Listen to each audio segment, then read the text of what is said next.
Hey, welcome to Spectral Echoes, a collection of Reddit stories as told by people high as a kite. But it's Reddit, who knows, right? If you like the video, don't forget to like and subscribe, so you don't miss out on these awesome horror stories. Now, let's get started. We go on vacations to forget the suffocating life in the city. But there are places that seem to never want you to return. The photo from the balcony. I once stayed at a homestay perched on a cliff in southern Italy. It was a two-story house, painted white with slightly cracked plaster walls. The balcony, however, faced directly out to the sea, offering a stunning view of the ocean and the sunrise. I arrived during the off-season, when there were no tourists, so the areas around the homestay were very quiet with few people passing by. The owner also lived elsewhere, so I was the only one in the house. I rented the place for about a week to get away from everything. No phone, no work, no friends. The first day passed peacefully. I walked down to the village, bought some local food, and read a book on the balcony. A gentle sea breeze blew. The smell of salt, the sound of the waves, and the sunlight felt like a soft blanket, wrapping me in a profound sense of calm and serenity. I took a few photos from the balcony, but after that, I didn't touch my phone again.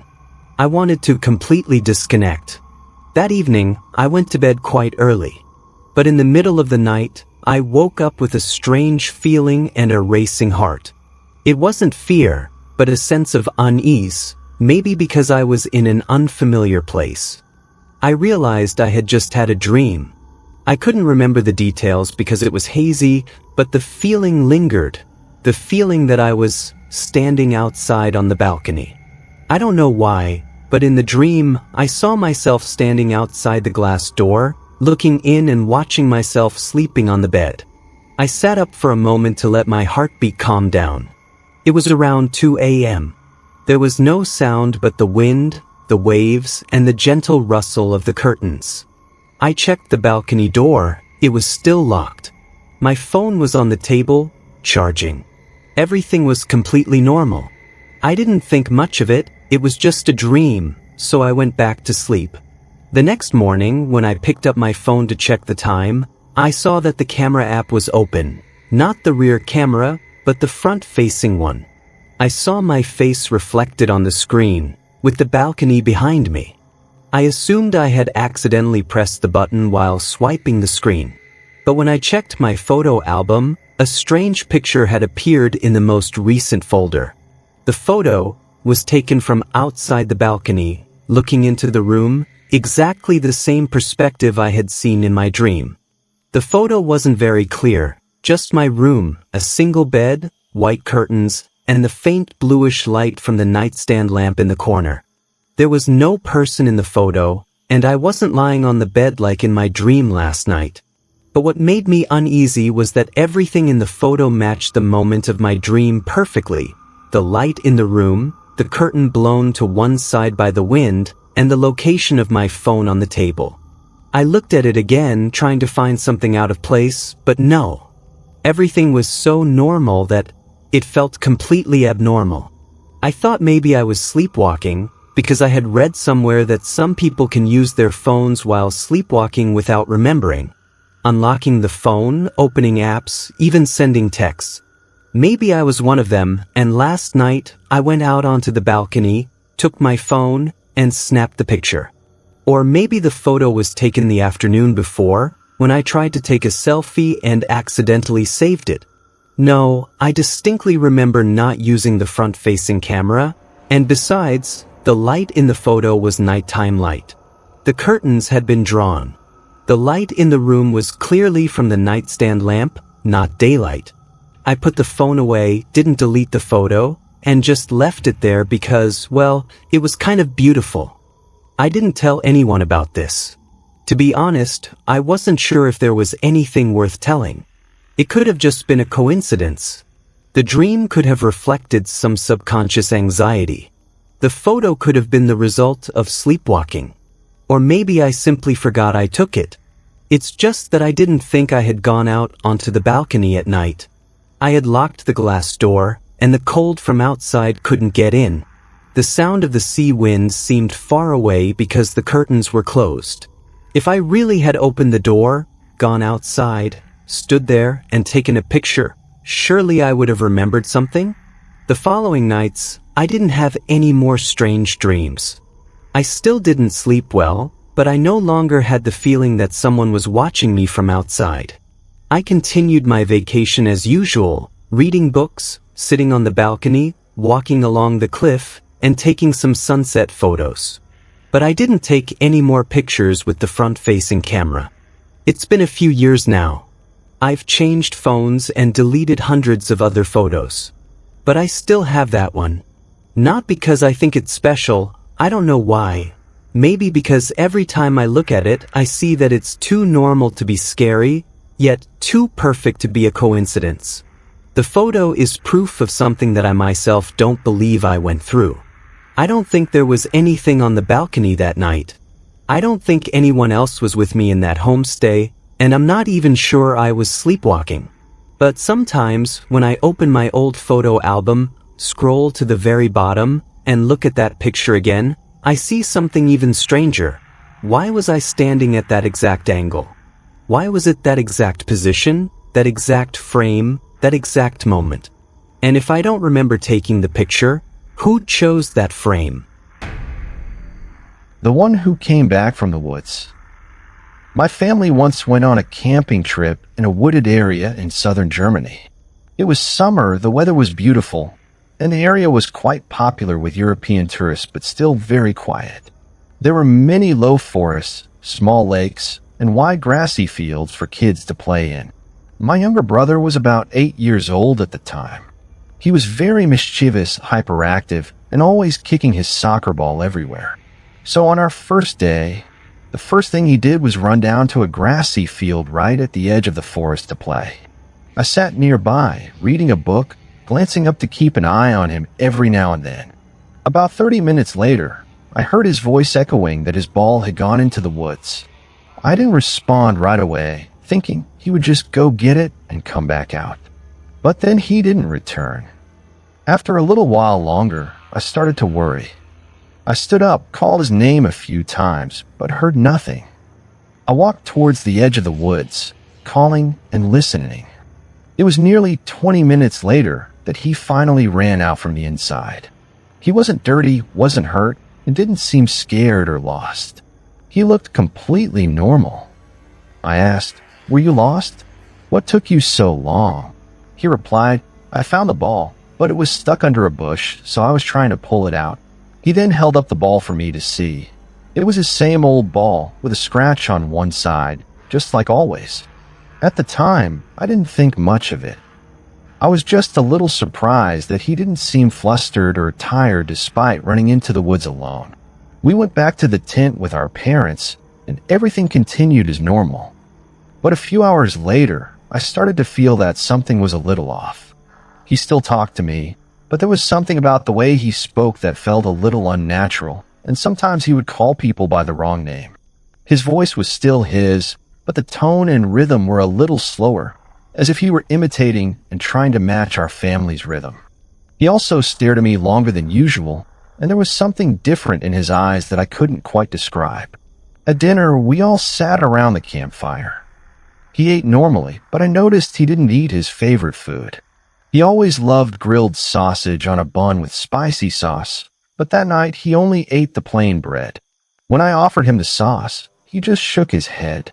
He didn't give a reason. He just shook his head. I asked, "Does your stomach hurt?" He replied, "No, I just don't want to eat."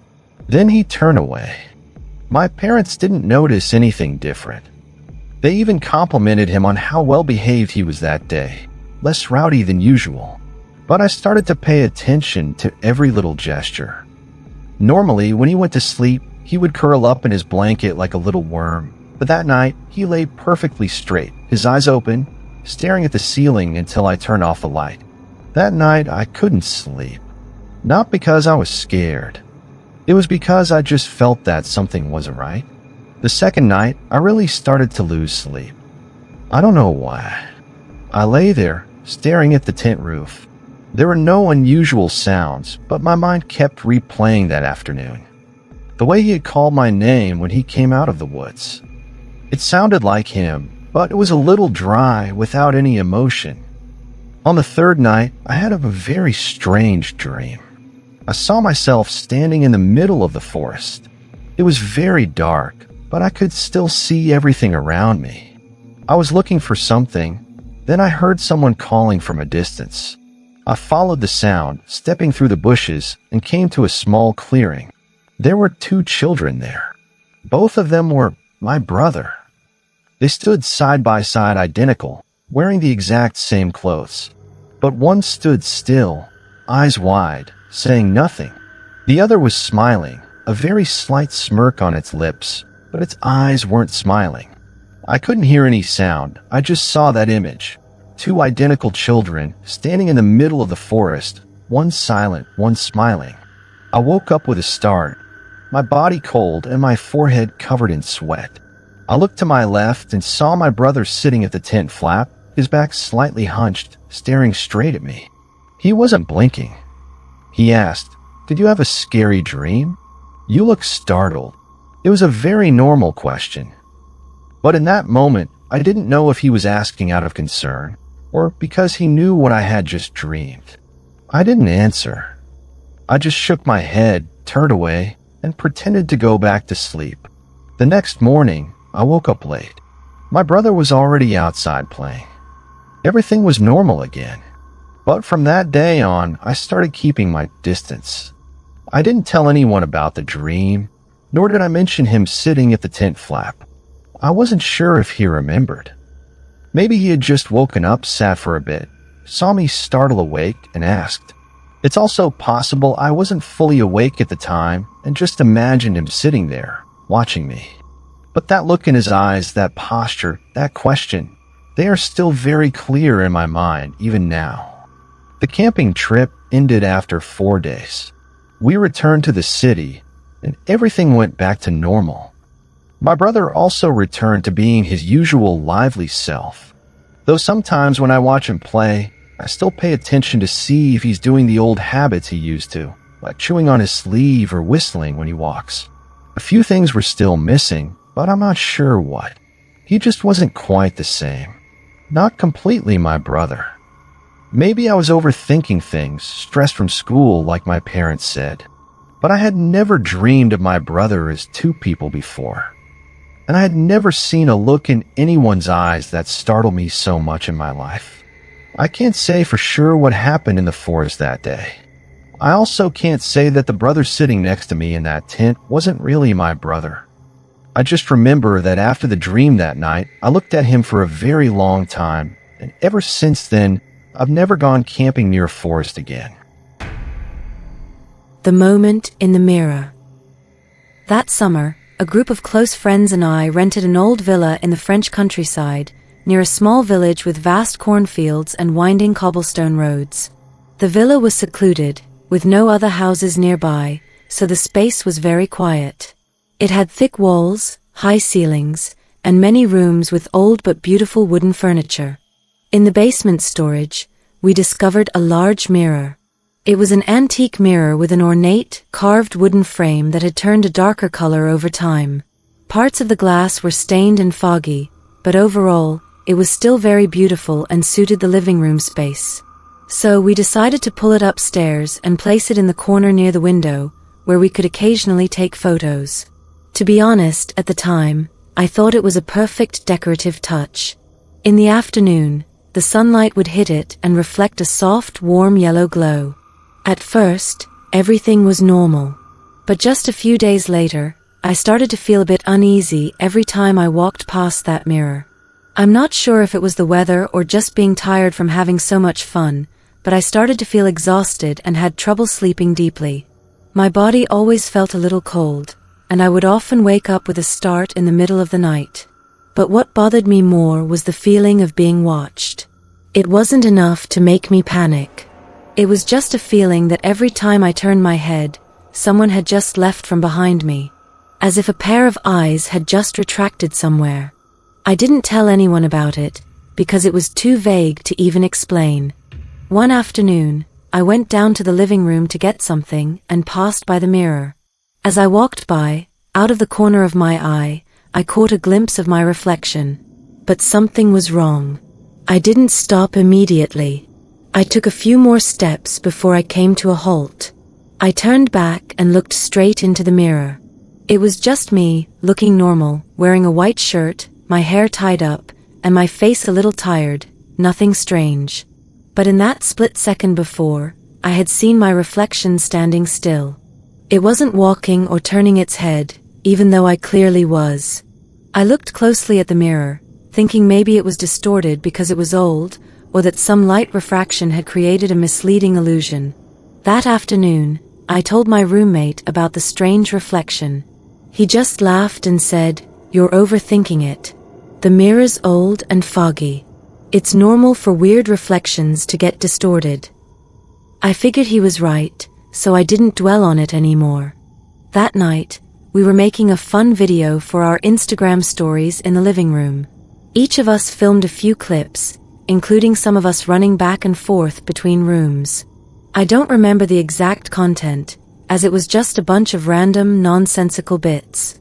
When we sat down to review the video and pick the funny parts, there was a section where I had accidentally filmed a quick shot of the mirror in the corner of the room. The camera only panned past it for a very quick second, like a slight shake when I changed direction. And in that brief moment, I saw myself standing in the mirror. It wasn't a reflection of me filming. I was at least a few meters away from the mirror, laughing and moving. But in the mirror or someone who looked exactly like me, was standing still, motionless, not smiling, and staring directly at the camera lens. I paused the video at that spot, rewinding and replaying it a few times. It was still the same reflection, unmoving, as if it wasn't a copy of my actions in real life. I couldn't explain it. Maybe my phone had lagged, or the video was glitched.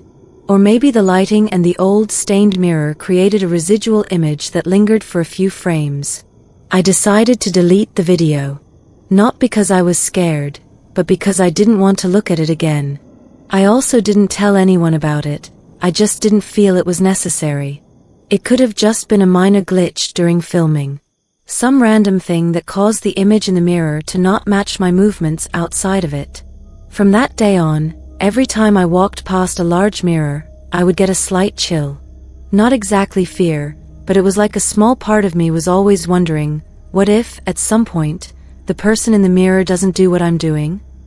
A long time has passed since that trip. I don't remember the exact details of the video or the mirror anymore, but I still avoid standing in front of large mirrors for too long, especially when I'm alone. It's not because I'm certain something happened, but because I still can't find a clear explanation for that moment. Noon on the empty island. Last year, my friends and I went on a camping trip to a small island off the coast of Greece. The island was rarely visited except by people like us, with nothing but rocks, low bushes, and a few grassy patches big enough for tents. On the day we arrived, there were also two other groups of tourists, but they were staying in a wooden cabin area in the forest. My friends and I hired a boat to the island in the afternoon, bringing food, beer, a Bluetooth speaker, some necessary supplies, and our tents. We chose a relatively flat spot near the beach to set up camp, with 5 tents arranged in a circle around our makeshift kitchen. The evening passed very comfortably. We lit a fire, grilled meat, played music, drank beer, and talked well past midnight. The air on the island was particularly serene, so quiet that the sound of the waves felt like it was right behind us. The light, cool sea breeze was just enough to make everyone comfortable after a day of scorching sun. I remember feeling tired quite early, so I found a folding chair near the kitchen area, close to the tent and facing the sea, and lay down. I only meant to rest for a moment, as I didn't want to go into my tent just yet. The wind felt too good. I woke up when the sunlight hit my face directly. My eyes squinted from the brightness, and my first feeling was there was nothing to hear anymore. No people, no music, no laughter from my friends. I sat up and looked around. The campsite was still there, The tents were in their places, and a few items were still on the folding table, including beer cans, food, and the burnt-out coals. But there was no one, no sound, no movement. I called out a few names, but no one answered. I walked around the camp, went to the beach, and checked inside each tent. They were all empty. I started to feel panicked, not understanding what was happening. I went to where we had moored the boat the day before, but the boat was gone. I tried to calm myself, thinking maybe everyone was swimming on the other side of the island or had gone exploring. But when I walked around the entire island, I didn't see a soul. I even ran into the wooden cabin area where the other tourists were staying, but it was also empty. Everything was unnaturally quiet. Even though it was nearly midday, the sun was getting intense, and the tree's shadows were barely enough to provide any shade. But still, I didn't see a single person. I returned to the camp. A beer can was still cold. Several food packages were unopened, and the coals in the fire pit were still warm. There was no sign that the group had left a long time ago. I took out my phone to check the time, but it was dead. I distinctly remembered charging it fully before I went to sleep. When I managed to turn it on, it showed 11:10 a.m. My wristwatch showed a similar time. I started to have trouble breathing, not because of the weather, but because of the feeling that I had been left behind. Without a wake-up call, without a message, everyone had completely vanished, as if they had never existed in this place. I sat back down on a folding chair, pressing my hands to my forehead, trying to remember if I was dreaming. Could this be a dream within a dream? Was I not fully awake? But every sensation was so real. The smell of the sea breeze, the sunlight, the cold metal of the beer can, and the sweat on my back. I just sat there until I heard a sound behind me. It was the sound of footsteps on dry grass. I opened my eyes, turned around, and realized it was dark again. One of my friends walked out from behind a tent, holding a beer can, a very natural smile on his face. "You were only sleeping for a few minutes. You're up already? Come hang out. The others are starting a campfire with the other tourists." I stood up and looked around. Everyone was back, or rather, they had never left. The tents were still there, but now there was laughter, music, the smell of grilling meat, the sound of being opened, and someone called my name from a distance. Everything was exactly as it had been before I closed my eyes to sleep, except for the time I had just experienced. I looked at my watch. It still said 11:10 p.m., but my phone now showed 1:02 a.m. I didn't ask any questions. I also didn't mention that I had been searching for everyone all over the island, or that the boat had been gone. I forced a laugh and went to join my friend and the others.